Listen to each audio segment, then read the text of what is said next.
Welcome back to Pokemon episode summaries. Today, I'll be doing the final episode of Pokemon Chronicles, The Search for the Legend, which is an episode that focuses on Ritchie, and it starts off with Ritchie and Sparky aboard the SS Anne, with Ritchie continuing his journey to become a Pokemon master.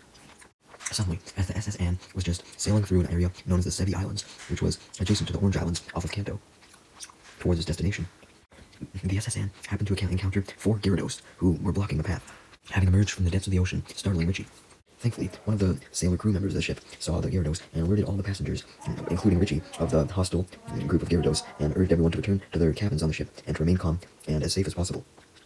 All of the passengers obliged, with the exception of Ritchie, as he was too concerned about the Gyarados, and asked the crew member what was going to happen next, and what their plan was to try and deal with the Gyarados.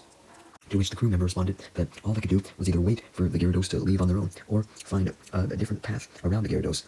to avoid them, although this would unfortunately take longer, so the crew members wanted to avoid this as much as possible, but it didn't seem like that would be possible.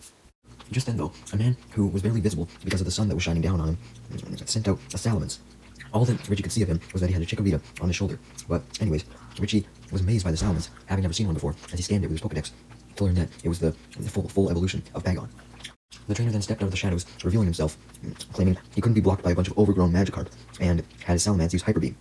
which doesn't even hit the Gyarados, just the water around them, but the Gyarados were scared nonetheless, and ran away in fear, leaving both Ritchie and the ship crew member impressed, and in awe, as the two of them just stood there. This pissed off the trainer a little bit, as he told the crew member to quit standing around and being a skipper, to go back to the cockpit and navigate the goddamn ship, since there was nothing in their way anymore. The crew member rebuttals that he wasn't the one in charge and there was a captain, so the trainer just tells the crew member to tell the captain to get the ship the fuck moving, so the crew member obliged and ran off into the cockpit, and the man then recalled his salamence, and Ritchie complimented him on how well he dealt with the Gyarados, but the man just replied that the Gyarados were fucking wimps compared to the next opponent that he had his eyes on, a moltres, declaring that he would face it soon, since he was determined to fight the legendary Pokemon Moltres. Ritchie was shocked by this, and remembered something from Moltres' Pokédex entry, which was that it could illuminate the darkest night with its bright wings. But he also remembered from the Pokédex that no one really knew where Moltres appeared, so he asked the trainer if he was really fucking serious, if he thought he could get Moltres, since no one knew where it was, although the man just ignored what Ritchie said, and introduced himself as Silver. Ritchie tried to introduce himself as Ritchie, but Silver didn't even listen to him at all, and just kept calling him Kid, even though Ritchie protested this. Just then, a man and a woman, who were actually Butch and Cassidy in disguise, approached Silver and Ritchie, and greeted Silver, basically ignoring Ritchie, as they introduced themselves as Dr. Louis Armstrong and Dr. Satchmo from the Bogus Fake Institute of Science. And somehow this didn't raise any alarm bells for Silver and Ritchie, but anyways, Ritchie questioned Butch and Cassidy on if they knew where Moltres was located. Yeah, as if they would, and obviously Butch and Cassidy denied this. Ritchie asked if they at least knew where Moltres was going to appear next, but Butch and Cassidy obviously denied this as well, and asked why Ritchie was particularly interested in Moltres anyways, leading Ritchie to reveal that he wasn't, but Silver was, because he planned to battle it. It's then revealed that since the scientists, or Butch and Cassidy rather, had greeted Silver, they actually knew him, and they came on the ship with Silver to help him with his journey, apparently, because they were scientists, and Silver could use some smart people, right? And they say that Silver actually wasn't planning on catching Moltres. He just got into a bit too many fights, and was a bit delusional, and he actually wasn't going to capture Moltres at all. He just kind of tricked himself into believing he was, and suggested that he might have just passed out from having too many fights, and dreamt that he wanted to catch the Moltres or something. Ritchie was confused by this, so Butch put his hand on Silver's arm in an attempt to show Ritchie an injury that Silver had sustained, but Silver got offended and pissed off by this, and reminded Butch that Butch and Cassidy had actually hired him to help them find Moltres, and stated that he would let them get what they needed from Moltres, and then he would defeat and capture it. Silver then says goodbye to Ritchie, angrily walking back to his cabin on the ship with Butch and Cassidy, though he still refers to Ritchie as Kid, though Ritchie was barely paying attention to this, since he felt that Silver and these two scientists, quote-unquote, were pretty suspicious, because how did they not know where Moltres was, but the two scientists seemed like they really needed to go after it. Like, he thought that they would have obviously tracked down its location by now, and maybe they just didn't share it with Silver or some shit. A little while later, the SS Anne arrives at an island known as One Island, and this island had a volcano, which Ritchie and Sparky looked at in awe. The crewman from earlier then came up to Ritchie and told him that it was known as Mount Magma, and it was still active and could erupt at any moment, according to geologists, and also warned that the volcano was apparently so close to eruption that all of the villagers at One Island had been evacuated a while ago, and the crew member then told Ritchie that the island was just a little rest stop for the ship until they reached their next destination at the Sevi Islands, and suggested that Ritchie stay on the ship so that he doesn't potentially get injured if the volcano does erupt. Just then, Ritchie notices Butch and Cassidy and Silver getting off the SS Anne and going on the beach, walking towards the volcano. Since the island was just a rest stop for the ship was leaving right as Ritchie saw this, so he had to make a decision. Did he want to continue on with the ship's course, or did he want to go after Silver, Butch, and Cassidy, knowing that there was something suspicious about them? Well, Ritchie being Ritchie, quickly followed after them, jumping off of the boat and landing on the docks, going after Butch, Cassidy, and Silver until he eventually caught up with them. going extremely fast, desperate to see the moltres. And by the time that he did catch up with Butch Cassidy and Silver, he was panting majorly, and informed them that he knew they were going after moltres, and he wanted to see moltres as well, with it being a legendary mon and all. Richie's initial suspicion was right. Butch and Cassidy didn't want to reveal the location of moltres to Ritchie, so they denied that they even knew where moltres was, and they were only coming to study rocks on this island. They were just going to look for moltres another time, you know? It wasn't even related to any of this. Although Silver knew that Ritchie, who he still called the kid, wouldn't fall for such an obvious lie, and simply told Butch and Cassidy to tell Ritchie the truth, so they could just move on and not be bothered by Ritchie anymore. Butch and Cassidy admitted to Ritchie that finding moltres would still be difficult, but their research had unearthed a cycle to moltres travels, and they concluded that it would show up on the volcano. Since after studying moltres' flight patterns, they had determined that moltres flies from one volcano to another, and they managed to find the specific pattern of when it would go from one volcano to another, and it was because of this they found out that the next volcano that moltres was due to come to, after looking at all the previous ones, was this volcano, Mount Magma, sometime tomorrow. Butch and Cassidy then complained that they really wanted to keep all this shit a secret from other trainers to prevent Pokemon trainers from spreading the word and basically alerting a whole bunch of people from all over, such as tourists, to try and catch moltres at this volcano, because they wanted no one else to get moltres, obviously. Butch and Cassidy then revealed their plans with the moltres. They didn't have the desire to capture it, but they wanted to obtain some of its flame for study, since they wanted to try and convert some of the flame into raw energy that they could use on other things. But obviously, moltres wasn't just going to sit around, even if it did show up, and let them take some of its fire, so that's why they had contacted Silver to battle moltres and weaken it, allowing him to catch if he wanted it to, even though they expressed their belief that there was no way Silver could actually capture it.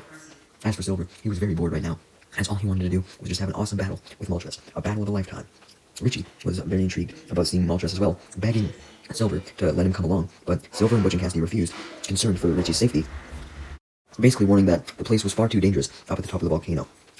Ritchie didn't back down and continued to beg Silver and Butch and Cassidy to take him along, although this time Silver and Butch and Cassidy claimed that he was far too young to come along, and they couldn't have a kid joining their operations, which insulted Ritchie, as he promised to get to the top of the volcano all on his own, without their help. Butch and Cassidy, as well as Silver with Chikorita on his shoulder, just laughed at Ritchie, ignoring him as they continued up the volcano, although Ritchie followed them, determined to see moltres. Later that evening, Silver and Butch and Cassidy had made it far in front of Ritchie, and the sun was setting, but they found a nice spot climbing up the volcano to set up camp for the night. And they did, though, unbeknownst to them, Ritchie was following them, even though he was quite a distance behind them, and was remembering his past adventure in Mount Moon with Sparky back in Kanto, because this mountain that led up to the volcano reminded him of Mount Moon for some reason. Ritchie then got close enough to be able to hear Butch and Cassidy having a conversation, being a little farther away from Silver, since they were trying to talk in secret. Ritchie figured they were talking about something suspicious, so he moved in closer to them, hiding behind a little rocky outcrop on the way to the volcano, and sure enough, he overheard Butch and Cassidy having a radio conversation with none other than Dr. Namba. And during the conversation, they also reveal their true affiliation with Team Rocket. Ritchie then overhears Butch and Cassidy telling Namba their plan, which was to have Silver defeat moltres for them, and then they'd capture it and send it to Dr. Namba's base. So essentially, Butch and Cassidy reported that their plan was going well, perfectly even, and Namba reminded them to wait for the perfect opportunity to take moltres and not blow it. Ritchie was kind of confused as to what Dr. Namba meant by the perfect time, so he tried to move in to even more to hear what Butch and Cassidy were planning, and when they were trying to betray Silver and all that shit, and, you know, when maybe moltres would show up from the volcano, just some information. But as he started to get closer, he accidentally stepped on a twig, which makes a very loud cracking sound, alerting Butch and Cassidy. So Butch and Cassidy turn around to investigate where the sound had come from, but they see nothing, so they just turn back. Why was Ritchie not caught, you may ask? Well, he actually managed to descend down on the volcano to hide himself, now hanging off of a ledge just below Butch and Cassidy. Butch and Cassidy then return talking to Dr. Namba, and right as they sign off, Silver approaches them and asks what the fuck they were doing, and reveals that he just happened to wake up and questioned why Butch and Cassidy were up, leading Butch and Cassidy to nervously say that they were just out for a nighttime walk, although Silver told them to stop fucking doing that, since the volcano certainly wasn't a place to freely go walking around because of the dangerous terrain. Butch and Cassidy nervously thank Silver for the advice, and they walk by him, going back to their camp spot to bed, but although they were so nervous that it took them a while to even think about going to sleep, and they couldn't. It's then revealed that Silver, actually being intelligent, had noticed Ritchie hanging from the cliff the whole time, but he just didn't say anything, and asked him how long he planned to hang there, leading Ritchie to respond that he'd love to get back up, but unfortunately he couldn't. Silver was confused by this, stating that there was literally a path that Ritchie could just go up on and then walk across. He didn't have to climb. But Ritchie rebutted that the only reason why he couldn't get up from the edge was because he didn't want to, because he found climbing more fun. Although this was an obvious joke, which Silver caught, and he got angry with Ritchie for joking at him, but just then, Ritchie got karma for joking, as, despite claiming that climbing was fun, he then lost his grip on the edge and started to fall to the ground. Silver then takes action with the help of his Chikorita that was still on his shoulder, as he commands it to use Vine Whip to grab Ritchie, and then Chikorita pulls Ritchie back up fully onto the mountain where Silver was. Immediately after being saved, Ritchie thanked Silver and then started to warn him about what he had overheard from Butch and Cassidy, saying that the two scientists weren't actually scientists and appeared to be with Team Rocket, and were just very shady and suspicious, though Silver just ignored all this, saying that it didn't matter to him what the fuck the intentions of Butch and Cassidy were, so long as he could battle the moltres. Silver then felt bad that it didn't seem like Ritchie had a place to camp during the night, so he invited Ritchie to stay at his Butch and Cassidy's camp for the night, and also have some dinner there. So Silver and Ritchie went to the campsite that Butch and Cassidy set up that had a campfire and everything, along with a tent. Butch and Cassidy panic upon seeing Ritchie, obviously knowing who he really was, and they panic even more when Silver says that he invited Ritchie for dinner. Upon hearing this, Butch and Cassidy whispered to each other and decided that it was best they didn't hang around Silver and Ritchie right now, and invite Silver and Ritchie to sit by the fire by themselves, as they were going to go to sleep now. So, Butch and Cassidy go inside their tent, while Silver and Ritchie sit by the fire. Inside the tent, Butch and Cassidy were very nervous, wondering whether Ritchie had overheard their conversation with Professor Namba, although Butch accidentally called him Number again. And immediately after this, the radio happens to come to life with Namba's voice as he corrects them on his name, indicating that Namba was still listening to Butch and Cassidy this entire goddamn time. So Butch and Cassidy make sure to turn off the radio immediately, because they were embarrassed now, both at the fact that they were hiding from a kid named Ritchie, and at the fact that they had called Dr. Namba Dr. Numba. And they then quietly whisper prayers, hoping that their plans would go alright. Meanwhile, back with Silver and Ritchie by the campfire, Ritchie thanked Silver for saving him again, and not getting mad at him for following him, leading Silver to admit that he didn't get mad because he had a bit of a soft spot for Ritchie, since Ritchie reminded him of when he himself was a young adventurer, particularly Ritchie's recklessness. And Ritchie admitted that he was in fact reckless, and stated that he just couldn't help but be reckless in essentially any situation, even to the point where it got other people around him in trouble, all because he usually wanted to find a rare Pokemon or just do something interesting. And he stated that his reckless nature reminded himself of Ash, especially since Ash always got others around him in trouble accidentally as well, and also really was interested in rare Pokemon and cared for them. Silver repeated Ash's name in a surprised tone, indicating that he knew Ash somehow. Was Silver Ash's father? No, I don't think so, but maybe he had a friend named Ash or some shit. Anyways, Ritchie goes on and on about Ash, saying that he was traveling to become a Pokemon master, just like him, and he was also very stubborn, so they were alike in a lot of ways. Silver replied that being stubborn wasn't a bad thing, as it was basically the same thing as being determined enough to not let anything stand on the path to your goal. In Ash and Ritchie's case, their goal to become a Pokemon master. And Silver then goes back to how Ritchie said he and Ash both caused trouble for those around them, and states his belief that causing trouble wasn't that bad, as causing trouble for the adults around them was how kids grew up. Silver then reveals that he had actually seen a moltres once when he was about Ritchie's age. Ritchie was amazed by this, as Silver reminisced how awesome it was to see moltres, stating that the very glow that moltres made the night that he saw it made the stars seem dull by comparison, and further stated that this awesome sight was what inspired Silver to try and find and battle moltres since then, and he was excited as he would be doing that tomorrow. And he was overwhelmingly happy that his dream was finally coming true, and he reveals that he almost thought that he might never actually see moltres because it had been so long since he first seen it. The next morning, everyone woke up, including Butch and Cassidy, and they all made their way to the top of the volcano when suddenly they could all feel tremors right at the summit. There was so much shaking that they almost lost their footing, and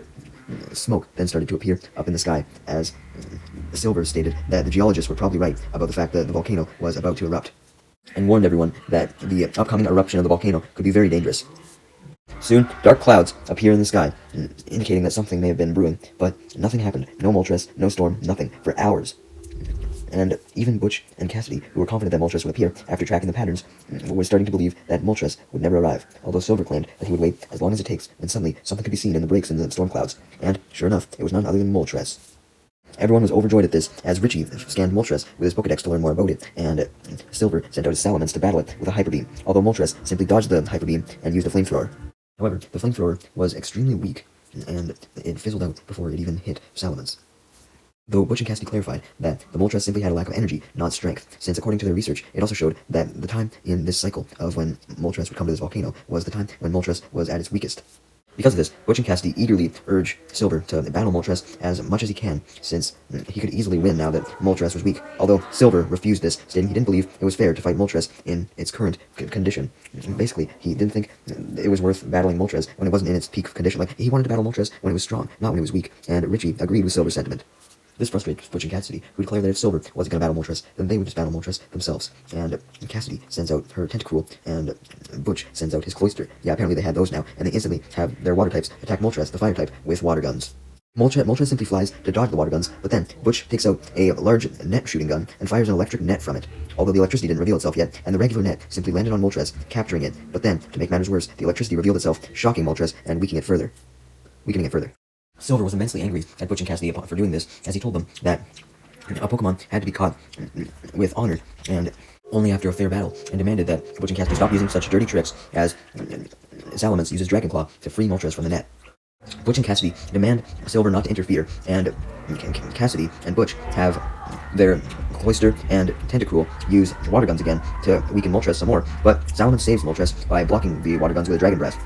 Moltres notices Silver helping it and nodded its head in appreciation, but then Butch and Cassidy released 2 more nets, with one capturing Salamence and the other one catching both Silver and Ritchie, and Butch and Cassidy activate the electricity on Salamence's to electrocute it. Why didn't they electrocute Ritchie and Silver, you may ask? Maybe they had more standards on humans, who knows? Nah, just kidding. Butch and Cassidy were heartless, so they electrocute Ritchie and Silver as well, and by extension Silver's Chikorita. Silver gets angry at this while he struggles against the net while being shocked, and demands to know who the fuck Butch and Cassidy really were, knowing that they weren't scientists, leading Butch and Cassidy to finally remove their disguises and reveal themselves as Team Rocket members while doing their motto. Though Silver was clueless as to who Team Rocket were, so while Ritchie was still being shocked, he explained who Team Rocket were to Silver, explained that he'd been trying to tell Silver that something was up with Butch and Cassidy, although he calls Butch Botch, much to Botch's dismay. I just did it, much to Butch's dismay, but whatever, dude. An angry Butch then has Tentacruel and Cloyster attack Moltres with water guns once again, and Moltres was too weak to dodge these attacks this time, weakening it further, and then Cassidy grabbed the net launcher from Butch and launched the net, actually catching Moltres this time, and weakening it further as Moltres gets electrocuted, and Butch happily states that if he and Cassidy were able to catch a legendary Pokemon, it must make them legendary as well. Silver was immensely angry to see Moltres in so much distress, so he called for a Razor Leaf from Chikorita, despite Chikorita being shocked, and Chikorita was able to get it off and cut open the net with the Razor Leaf. And then Silver tells the Salamence to use all its strength with a Dragon Claw to break free from its own net, and it does so. Butch and Cassidy were frightened now as they huddled together with Cloyster and Tentacruel, and Ritchie's Sparky then sent Butch and Cassidy blasting off. And also knock out Cloyster and Tentacruel, sending them blasting off as well. Meanwhile, Moltres had started to fall into the lava inside the net, as it got way too weak because of the electric shocks. It couldn't keep itself in the air anymore, and it wasn't just falling on the ground, it was falling in the center of the volcano into the lava. Silver had Salamence dive down after it, but Salamence missed, just barely, and Moltres went under the lava, making Ritchie worry that Moltres would die. Silver was worried about this as well, but then he remembered reading something about Moltres that stated it was immortal, and after a few tense moments, a powerful glow then emerged from the lava, and Moltres resurfaced, and having not died. Silver suspected that maybe it got revived or some shit, and it got revived whenever it touched lava, and I'd say that's the accurate assumption. That'd explain how it's immortal. It's not really immortal, but if it touches lava, then it can revive itself. And soon, this glow fades, and Moltres then unleashes a flamethrower into the sky to show off that it was more powerful now, which Ritchie noticed, commenting on how much more beautiful Moltres was, now fully engrossed in lava, and how much more powerful it was, coming to the conclusion that Moltres must have came to the volcano in the first place to dive deep down in the lava and restore its power. As for Silver, he was very happy to see that Moltres was back to its full power, so now he challenged Moltres to a battle, calling to it, and Salamence also called towards Moltres, wanting this battle as well, and Moltres roared in acceptance, making Silver extremely hype as he'd been waiting for this battle his entire goddamn life, and he starts off the battle by having Salamence use Hyper Beam. Although Moltres unleashes a flamethrower at the exact same time, so the attacks collide, and it creates a huge explosion, which pushes through, eventually hitting only Salamence, not even Moltres, as Moltres was able to avoid the explosion, while Salamence wasn't. Salamence then uses Double Team to surround Moltres and confuse it, and then follows up with a Dragon Breath to hit Moltres. Although Moltres simply absorbs the attack, and it uses it to basically give itself more energy, and turn this energy into fire, which turns into a giant ball of fire before turning into the shape of a bird. So now there was a huge fiery shape of Moltres that was even bigger than the regular Moltres, but of course this version of Moltres soon faded, and Moltres went back to normal. Although Silver really enjoyed this sight, and commented that this battle was extremely fun, way more fun than it would have been if he battled Moltres when it was in its weak state, but unfortunately, Silver's great mood was interrupted as another tremor occurred, and this tremor was the final straw before the eruption of Mount Magma started. Silver suggests that Ritchie get down from the volcano and get himself to safety, but reveals that he was going to stay on the volcano despite the risk, wanting to finish the battle. Just then, though, before even Ritchie could take his exit, a large boulder fell from the very top of the volcano and started to fall towards Ritchie and Silver, making them freeze in place, terrified, but thankfully, Moltres then uses a flamethrower to destroy the boulder, saving Silver and Ritchie. Silver now saw the danger, so he decided to postpone the match, and calls for Salamence to pick up him and Ritchie and fly them off the volcano. So Salamence does this, as the two of them hop on, along with Sparky and Chikorita, obviously. And as Salamence flew off, Ritchie and Silver heard a call from none other than Moltres, who was bidding them farewell, and it flew off itself, not wanting to get crushed by any falling boulders, because it definitely wasn't immune to those. Upon seeing Moltres leave, Ritchie expressed his disappointment that Silver couldn't finish his battle, and knew that Silver was likely disappointed as well, asking if he was, but much to Ritchie's surprise, Silver was not disappointed at all, stating that he would find Moltres again one day, and he could wait a little longer to have a chance of battling Moltres. It'd be better to battle it under the right conditions, as opposed to battling it when there were fucking boulders falling everywhere anyways. Ritchie and Silver then land on Salamence at the dock of the island, and Ritchie asks Silver if he was going to stay. Silver stated that he was, realizing that Ritchie must have realized that he wasn't getting on the SSN, or I guess rather not the SSN, but just another random boat because the SSN was gone, and confirmed that the reason why he was staying was because he and Salamence were going to train on the island, specifically on the remainder of the volcano that revived Moltres, and they were going to get strength from that volcano as well. Likely not by diving into the water, but maybe they'd try and avoid some falling boulders or some shit, who knows. But either way, Silver declared that he was mainly staying on the island so that he could have a rematch against Moltres when it reappeared. Silver then gets asked by Ritchie if Silver thought that he and Ritchie would ever meet again, and Silver simply asked a question in response, asking if Ritchie really planned to become a Pokemon Master. Ritchie confirmed this, so Silver said that when Ritchie did, then they would meet again, as Ritchie should come to the island, and the two of them should battle to see who was strongest, and Ritchie agreed, with Silver stating that he wouldn't hold back, and Ritchie saying the same thing.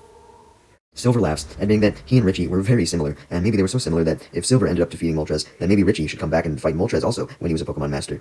And Silver compliments Ritchie's spirit, still calling him Kid, although he decided to correct himself and actually call Ritchie by name, now having respect for him. Although Ritchie said that until he became a Pokemon Master, he didn't think Silver was on equal footing with him, and stated that Silver should only stop calling him Kid when he actually became a Pokemon Master. The episode then ends with Ritchie and Silver saying goodbye to each other, as Ritchie gets excited to become a Pokemon Master when he hops on the boat for his next adventure with Sparky.